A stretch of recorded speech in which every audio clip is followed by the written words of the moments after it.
Bom dia, irmãs. Glória a Deus, estamos aqui dia 31 de março. Olha, mãe, dia 1º de abril. Estamos aqui para meditar na palavra do Senhor, para prestar culto ao nosso Deus, para glorificar seu santo nome, para agradecer a Deus por todas as coisas que Ele tem feito por nós. E estamos meditando na palavra e no livro Caminho a Cristo, né? Baseado na palavra. Que Deus possa estar guiando nesse horário, ungindo seus lábios, ungindo seu coração, para falar tudo que o Pai quer dizer para cada um de nós, cada um de nós. Seja conduzindo o nosso culto ao redor do nosso Deus. Amém.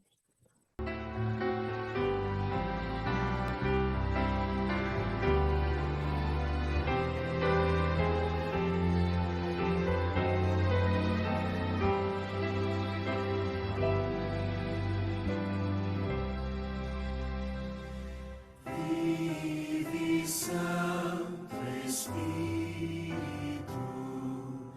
neste meu pobre ser, faz do meu coração a luz do céu resplandecer. Vive em mim, Santo e bom Consolador,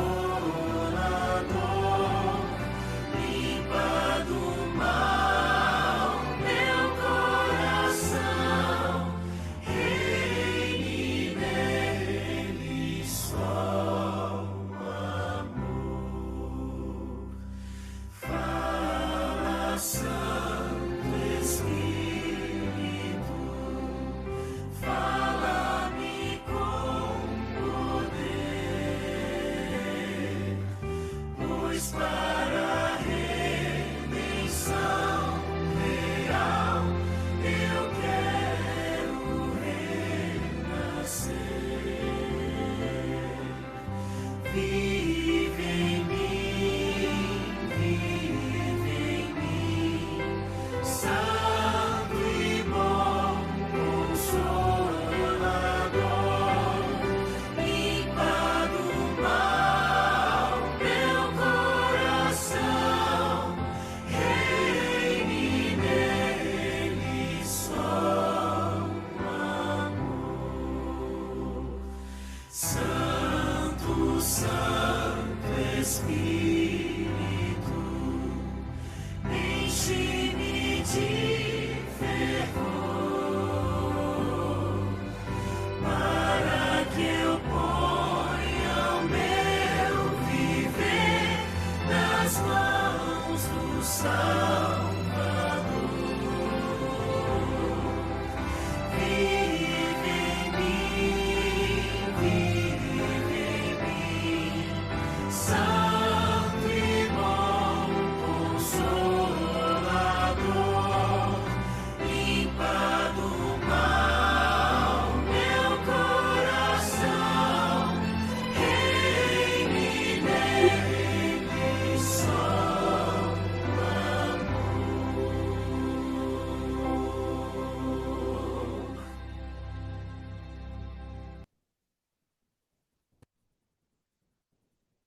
Amém. Amém. Glória a Deus. Agora vamos iniciar aqueles momentos de agradecimento, de pedidos. E a irmã Sorá vai orar e vai nos trazer a mensagem. Agradecer a Deus por estarmos aqui. Agradecer a Deus pela força que Ele tem dado a cada uma de nós. Eu sei que todas temos muitas lutas, mas nós sabemos que Jesus carrega nossos fardos, que Ele luta por nós. E tudo que a gente passa não chega aos pés do que Ele passou. A gente tem refletido nisso, né? Paixão de Cristo. Nossa, como dói só de ouvir, de ver aquelas imagens, foi muito sofrimento. Não existe uma prova de amor. E quero rogar pelos nossos filhos, né, ou biológicos ou espirituais, aqueles que nós cuidamos de alguma maneira, de que Deus possa estar tocando-os onde estiverem, né, aqueles que não têm seus filhos perto, e que possa trazê-los para Cristo. Deus nos dê sabedoria na condução das nossas famílias, dos nossos lares, e também sabedoria, humildade e amor nisso tudo, e também como irmãos na igreja e onde estivermos.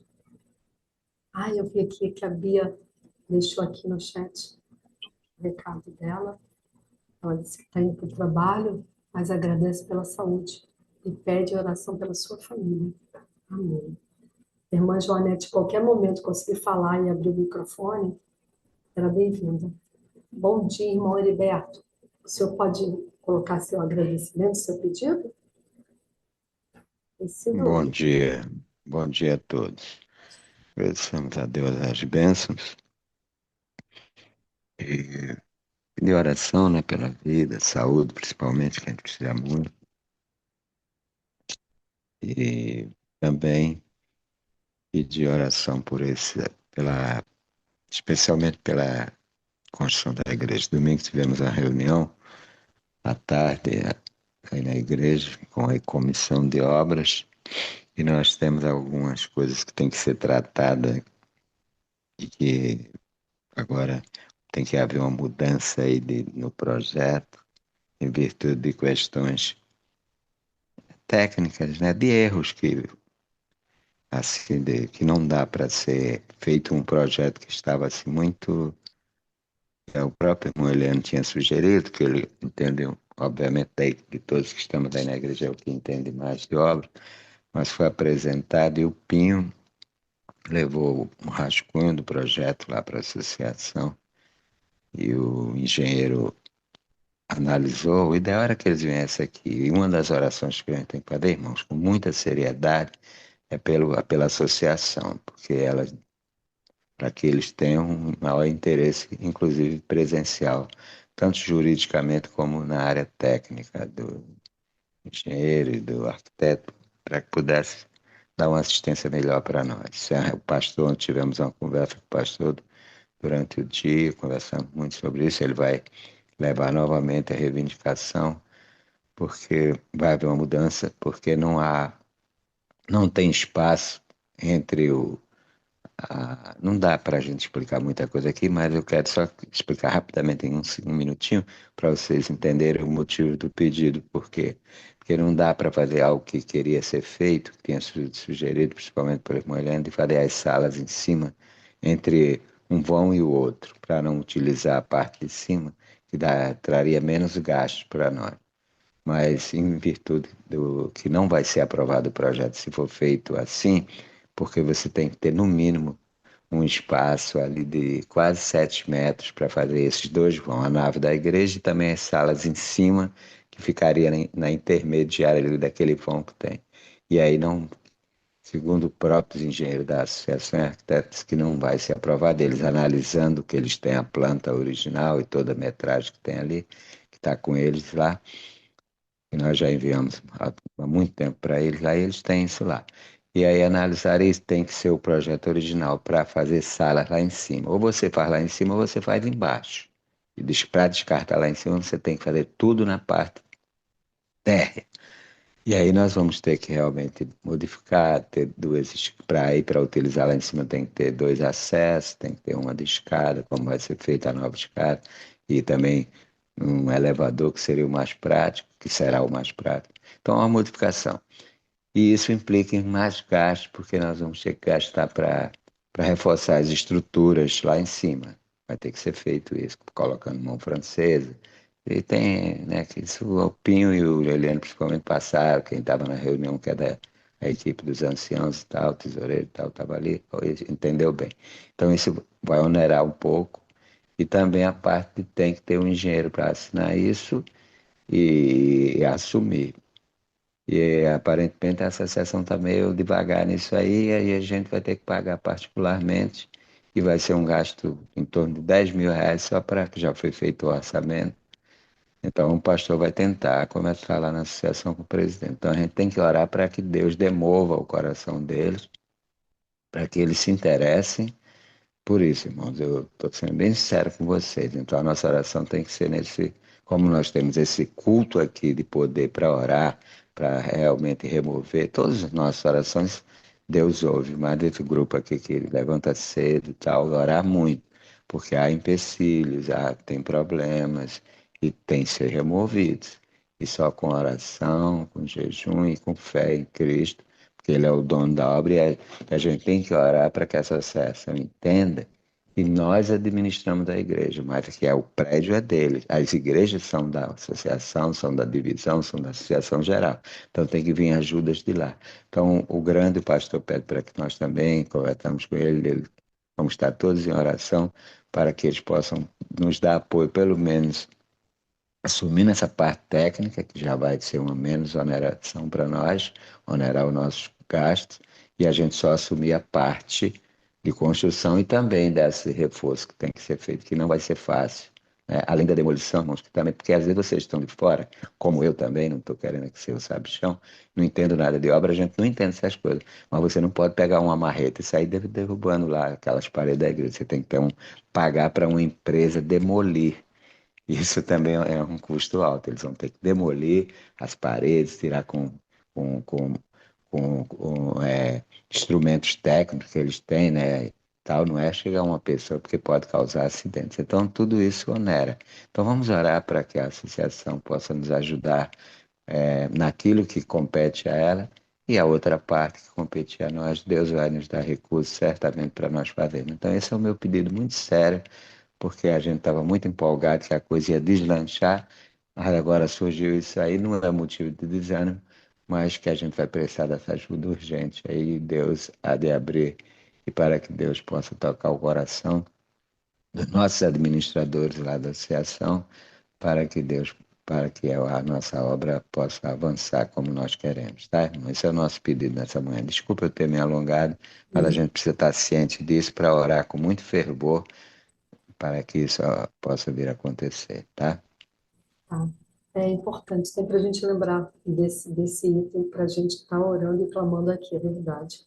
Eu também esqueci de falar, né, que a irmã Soraya está precisando muito de oração pela saúde dela, para que Deus possa intervir, para que ela não precise fazer uma cirurgia. Né? O irmão Elmo também pediu muita oração, que ele diz que depois de uma semana de oração ele acaba sempre caindo, a saúde dele sempre acontece alguma coisa, mas em nome de Jesus não vai acontecer dessa vez. Também a mãe dele encontra-se hospitalizada, né? Não está muito bem, pela irmã Kimberly, e nossos irmãos que se encontram enfermos também. Bom dia, Leonardo. Sua vez de trazer seu pedido, seu agradecimento. Pode falar, irmão.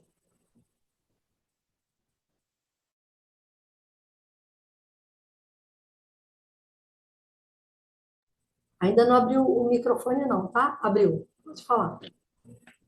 Bom dia para todo mundo. Bom dia. É, quero agradecer a Deus, né, por estar aqui com os irmãos mais uma vez.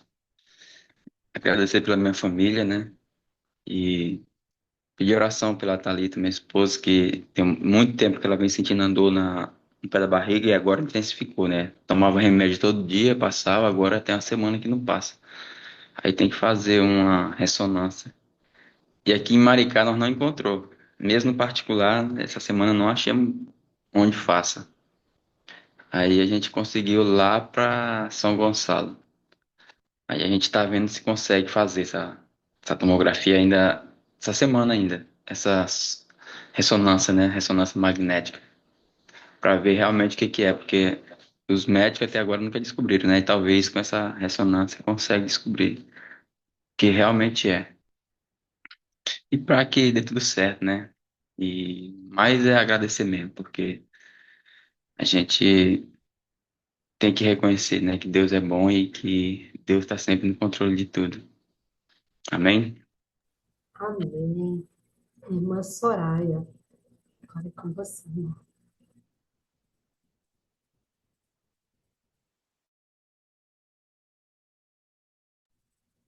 Ah, fechado seu microfone, Soraya. Desculpa, agora foi. Agradeço a Deus pela vida, pela saúde, pelas misericórdias, né, do Senhor, que sem a gente merecer, Ele nos concede, né, essas misericórdias. Por a gente acordar, né, toda manhã e essas misericórdias se renovarem, né, cada nascer de sol. E eu peço que vocês orem por algumas pessoas, né, que eu estou falando de Jesus lá na clínica, para que muitas possam ter o coração, né, voltado para Deus, porque em meio a muitos problemas, eles são, a maioria, revoltados e não querem ouvir de Cristo, mas algumas pessoas ainda têm o coração aberto. E eu gostaria também de pedir pela família do meu irmão, que eles estão passando por uma crise agora, não estão aqui, então meus pais ficam muito preocupados. A minha mãe até desenvolveu uma crise de ansiedade, né? Porque se envolveu muito com o problema e talvez até tenha separação. É uma coisa que a gente sempre fica muito triste, né? Porque são filhas adolescentes, as minhas sobrinhas, e quem mais sofre com isso tudo são elas. Então, que Deus coloque, né, juízo na mente do meu irmão e que ele não dê brecha para o inimigo para que eles se resolvam, né? Já passaram tanto tempo junto, então que ele possa olhar, né, para os defeitos dele e não ver o defeito do outro, né? E que seja feita a vontade de Deus, porque quem convive é que sabe, né? Às vezes a gente está de fora, tem uma imagem. Então, eu gostaria que vocês orassem pelo Alex, Louise, Maria Clara e Ana Luísa, que são minhas sobrinhas, que é isso que agora está esquentando a nossa cabeça, tá bom? É esse meu pedido de agradecimento. E estão afetando também a saúde dos meus pais.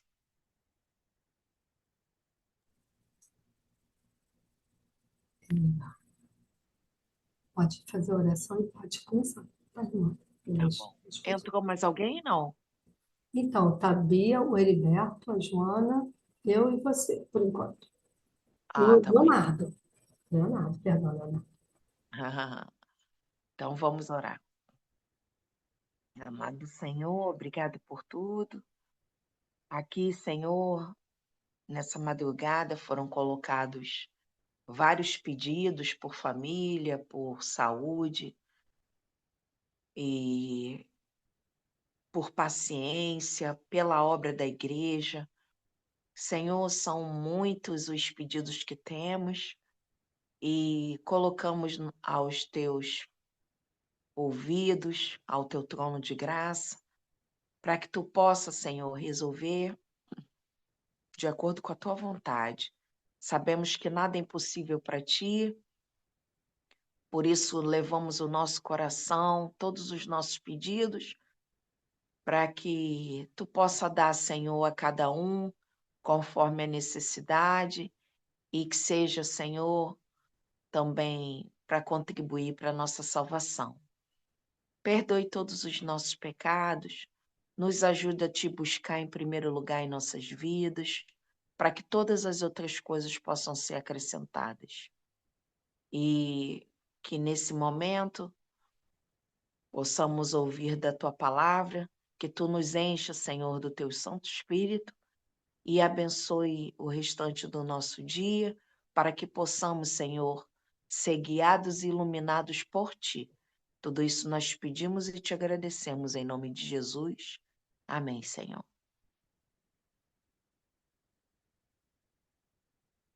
Nós vamos falar sobre o capítulo 3, né? Que é sobre o livro Caminho a Cristo. E é um capítulo que fala sobre mudança de rumo. Eu achei interessante porque tudo na vida que nós fazemos, geralmente a gente muda, né? E aí o que que acontece? quando nós seguimos um rumo, para quem dirige aqui, é bem interessante porque quando nós colocamos uma rota, nós confiamos naquele GPS que vai nos levar, né? Google Maps, o Waze, e nem sempre ele vai nos levar para o caminho que a gente colocou ali, que a gente está confiando, né? Então a gente tem que estar com o olho, né, no GPS, mas também com aquela observação para ver se ele está levando a gente para o lugar correto, até porque às vezes ele quer fazer atalho, né? E eu não sei aqui vocês, mas eu já me perdi. E é desesperador a gente achar que está indo para o lugar e ele vai e desvia o caminho. Então, eu só estou fazendo uma correlação, né, com o GPS, porque nós utilizamos diariamente. E a Bíblia, ela é esse GPS, né? O caminho a Cristo, quando fala mudança de rumo, é porque nós estamos indo para algum lugar e em algum momento da vida a gente tem que mudar. Então, isso serve para tudo, né? Por exemplo, a nossa alimentação. A gente começa, né, a se alimentar de uma forma. Quando a gente entra para a igreja, a gente vê que a gente tem que fazer reformas, né? Nós temos que fazer essas mudanças para que a gente tenha saúde. E lá em Atos 3,19, quem tiver sua Bíblia e quiser ler, eu vou só adiantar. Diz assim: arrependei-vos e convertei-vos, para que os vossos pecados sejam apagados. E aí a gente sabe que nós só conseguimos, por meios de Cristo, ser justificados. É o que o capítulo Mudança de Rumo fala.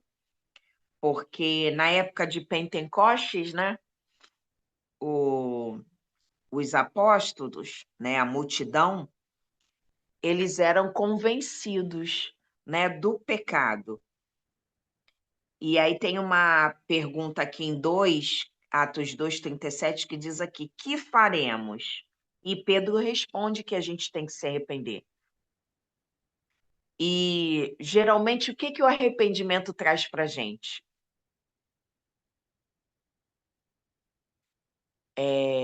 Daqui a 10 minutos está dizendo que vai ser encerrada, tá? E a gente volta no mesmo link, só para vocês saberem. E aí, o que que o arrependimento, gente, geralmente traz para a gente? Quando a gente se arrepende de alguma coisa que a gente faz, o que que o arrependimento causa? Quem quiser participar, fica à vontade. A pessoa se entristece, né? Pelo que ela fez e ela quer mudar. É Tipo, verdade. né? A tristeza, né, é o ápice, assim, do que a gente sente, porque geralmente quando a gente se arrepende é porque não fez alguma coisa certa, né? O arrependimento, ele traz, assim, para a gente um espelho do que é errado. E aí, ele também nos afasta de Deus, porque quando a gente se arrepende, que a gente renuncia o pecado, aí ele nos aproxima. Mas quando a gente não tem esse arrependimento genuíno, isso nos afasta. E o pecado também, ele nos faz reconhecer nossa malignidade, porque nós não somos bons por natureza. Tudo que vem de bom em nós é proveniente de Deus. E a gente pode ver na Bíblia que muitas pessoas ela tiveram problemas, né, com o pecado. E aí a gente vê a história de Esaú, né, que ele perdeu o direito da primogenitura dele. E a gente vê que a tristeza de Esaú fez com que ele não se arrependesse, né? Ele criou assim, como se fosse uma culpa, né? E aí a gente vê que a culpa nem sempre é um arrependimento. Balaão também diz aqui em Caminho a Cristo que mesmo à vista do anjo, né, que pusera no caminho, com a espada alçada, ele reconheceu o seu pecado, mas ele temia perder a vida dele. Então, às vezes, a gente se arrepende por causa da consequência. A gente não se arrepende por causa do ato, né, em si. Quando a gente fere alguém, a gente tem que se arrepender porque feriu aquela pessoa. Não é as consequências que aquele ato vai trazer. Então, a gente tem que pensar muito nisso, que o arrependimento, ele vem da ação que você cometeu para que você não cometa mais, não ter medo das consequências. A maioria das pessoas que se arrependem, elas têm medo das consequências. E aí a gente vê também Judas Iscariotes. Ele também, Judas Iscariotes, ele traiu, né, o Senhor. A gente viu até ontem no vídeo, né, no filme A Paixão de Cristo, e ele até exclamou: pequei traindo sangue inocente, lá em Mateus 27:4. Então ele reconheceu que ele traiu, né, a Cristo. Mas a confissão de Judas foi de uma alma, né, culpada. E ele teve medo da condenação, né, a expectação do juízo. Então, Judas, ele acabou tendo medo mais da consequência. É isso que encheu ele de terror. E ele não teve uma profunda e dolorosa, né, arrependimento, uma tristeza por ter havido traído a Cristo. E ele negou também o Santo de Israel, né, o Filho de Deus. Outra pessoa também que a gente pode ver foi Faraó, né? Faraó sempre voltava atrás quando as pragas eram cessadas. Então a gente vê outro exemplo de uma pessoa que também, vamos falar assim, no pegada pelo coleirinho, né? Ela também não teve um arrependimento genuíno. Para acabar com os castigos, ele voltava atrás, mas no fim, né, quando as pragas cessavam, ele voltava a ser teimoso de novo e querer fazer o que ele queria. Então a gente vê que a maioria das pessoas, tanto antigas quanto agora, né, nas nossas atualidades, as pessoas têm medo da consequência do pecado, né? E elas não se entristecem pelo pecado. Eu tenho certeza que cada um aqui de nós, quando já cometeu o pecado, se a gente se arrepende verdadeiramente, a gente fica triste, não é isso? Todos nós entristecemos. Se a gente magoou alguém, se a gente faz alguma coisa de errado, a gente se entristece pelo ato do que foi cometido. E é isso que Cristo nos chama. Essa mudança de rota é para que a gente reconheça sempre essa forma maligna, né, que o pecado trouxe para nós. E aí, do mesmo jeito que eu coloquei aqui pessoas, né, que assim foram condescendentes com o pecado, tem Davi. Davi é um exemplo clássico de arrependimento, né? Fala que Davi ele tinha um arrependimento profundo pela natureza do pecado, né? O arrependimento dele foi sincero e assim ele tinha sempre o desejo de ter um coração puro, Aí diz assim, Salmo 32, 1 e 2, que diz assim: Bem-aventurado aquele cuja transgressão é perdoada e cujo pecado é coberto. Bem-aventurado a quem o Senhor não imputa maldade e cujo espírito não há engano. E ele ainda fala assim, Salmo 32, 1, tem misericórdia de mim, segundo a tua benignidade, apaga as minhas transgressões, segundo a multidão das tuas misericórdias, porque eu conheço as minhas transgressões e o meu pecado está diante de mim. Gente, uma pessoa, para chamar o pecado pelo nome, ela tem que estar muito em comunhão com Cristo, porque não é qualquer pessoa, né? Geralmente as outras pessoas escondem, né, o seu pecado. Davi não, Davi ele chamava, ainda fala assim: purifica-me como isopo e ficarei puro. Ele clamava a Deus para ser purificado. Lava-me e ficarei mais alvo que a neve. A gente vê que a neve é branquinha. Então, Davi pedia para se tornar igual à neve. E aqui ele ainda acrescenta: cria em mim, ó Deus, um coração puro e renova em mim o espírito reto. Então, assim, é essa oração diária que nós temos que fazer. E ainda diz: não me lances fora da tua presença, não me retires do teu Santo Espírito. É essa oração que a gente tem que fazer todos os dias, porque se nós andarmos com o Espírito, nós vamos ter atitudes diferentes, nós vamos falar diferente, nós vamos pensar diferente. E aqui também fala sobre o arrependimento, né?